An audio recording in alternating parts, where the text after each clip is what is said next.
Assalamualaikum warahmatullahi wabarakatuh. Selamat siang, salam sejahtera untuk kita semua. Salam rahayu, salam untuk saudaraku semua yang ada di dalam maupun yang di luar negeri.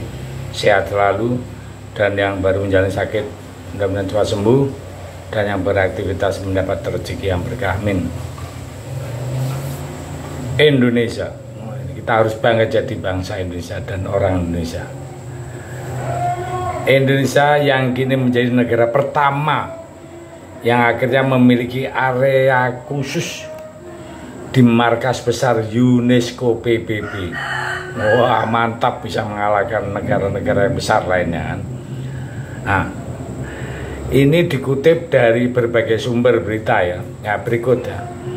Area khusus yang diberikan kepada Indonesia di markas besar UNESCO ini pun disebut dengan nama Archipelago Street alias Jalan Nusantara. Nah, di mana tempat ini pun dijadikan sebagai tempat khusus Indonesia untuk memamerkan benda-benda khusus seni budaya asli dari Indonesia. Nah, dan bahkan telah diresmikan di markas besar UNESCO di Paris, Prancis pada tanggal 13 November tahun 2023 kemarin. Nah, gimana? Mantap kan? Indonesia pun akhirnya menjadi negara anggota UNESCO pertama kali yang memiliki area khusus untuk memamerkan benda-benda seni budaya di sana. Dan kalian wajib bangga, budaya dan seni Indonesia pastinya bakal diakui seluruh dunia. Jadi tetangga, kalau mau klaim-klaim lagi, ya wajib mikir-mikir ya. Nah, jadi disebutkan di UNESCO ya, terdapat 11 karya seni sumbangan pemerintah Indonesia di UNESCO yang dipajang di sana saat ini, di mana menurut Kementerian Luar Negeri Indonesia, benda-benda budaya itu diantaranya ya, adalah replika tengkorak manusia purba 1, terus maket Borobudur, maket Prambanan, relief Samudra Raksa, lukisan kematian Kumbakarna, karya Nyoman Mandra, terus Garuda Wisnu Bencana, karya Nyoman Noarta, souvenir perak Borobudur, patung pemain seruling dan angklung robot karya Eko itu. Mantap kan, udah ada di sana ya. Nah, sementara bahasa Indonesia yang kini baru diresmikan menjadi bahasa UNESCO itu juga mengagetkan semua kalangan ya, terutama negara sebelah ya, Malaysia yang sering klaim-klaim itu. Jadi kita sebagai bangsa Indonesia sudah ada perkembangan yang luar biasa, termasuk seni-seni budayanya. Nah, sementara untuk bahasa Indonesia itu telah diresmikan tanggal 16 November tahun 2023 kemarin.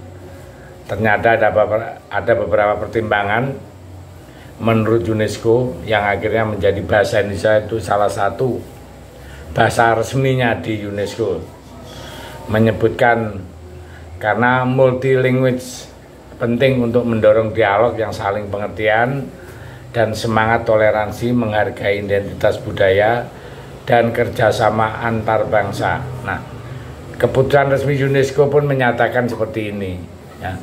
Jadi kita sebagai bangsa yang universal, solidar dan perdamaian, membina persatuan, berfungsi sebagai bahasa pemersatu dan kelancaran komunikasi, karena di Indonesia itu banyak etnis ya, dan beribu-ribu suku, beribu-ribu bahasa, sehingga sudah sewajarlah Indonesia masuk bahasa internasional. Dan Indonesia akan beragam memutuskan untuk menambah ya, perbendaharaan bahasa Indonesia dalam daftar resmi di General Conference UNESCO. Nah, demikian keputusan resmi UNESCO, dan sekarang sudah tidak bisa lagi mengklaim negara tetangga dengan bahasa Indonesia adalah bahasa Melayu tidak bisa, karena sudah resmi sebagai bahasa internasional. Nah, Melayu itu salah satu bahasa daerah di Indonesia. Kita hargai juga bahasa Melayu itu memang ada. Awal mulanya juga dari bahasa Melayu, cuman Indonesia dengan bahasa Indonesianya itu bisa mempersatukan dari beribu-ribu pulau, beribu-ribu suku, beribu-ribu ras yang ada di Indonesia, sehingga dengan adanya keputusan UNESCO kita tidak lagi sudah perdebatan dengan negara tetangga, yang mana hampir tiap hari para netizen Indonesia dan Malaysia itu ribut masalah bahasa. Yang satu mengatakan bahasa Indonesia dari bahasa Melayu, nah, sementara yang orang Indonesia mengatakan Indonesia dengan bahasa pemersatu yang sudah didengungkan oleh Sumpah Pemuda tahun 1928 itu adalah bahasa negara, bahasa resmi.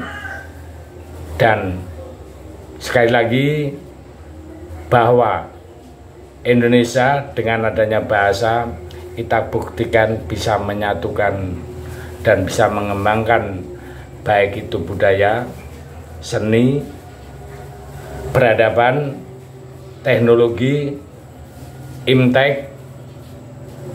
Sampai detik ini pelan-pelan Indonesia sudah melangkah menuju negara maju. Ya. Kita pastikan tahun 2045 menyongsong 100 tahun Indonesia jadi negara maju, yang disebut dengan tahun emas. Ya, sampai sekarang udah dengung-dengungkan kita harus bisa menyongsong tahun 2045 bahwa itu adalah tahun kejayaan, tahun puncak kejayaan Indonesia. Makanya kita seluruh rakyat Indonesia harus bersiap-siap bisa menyongsong tahun itu. Saya pikir itu yang bisa kita sampaikan. Mudah-mudahan dengan adanya bahasa Indonesia dan tempat khusus di UNESCO bisa memacu generasi muda untuk bisa bersaing di dunia global, dunia internasional, mencapai apa yang diinginkan. Terima kasih, mudah-mudahan bermanfaat untuk kita semua. Merdeka!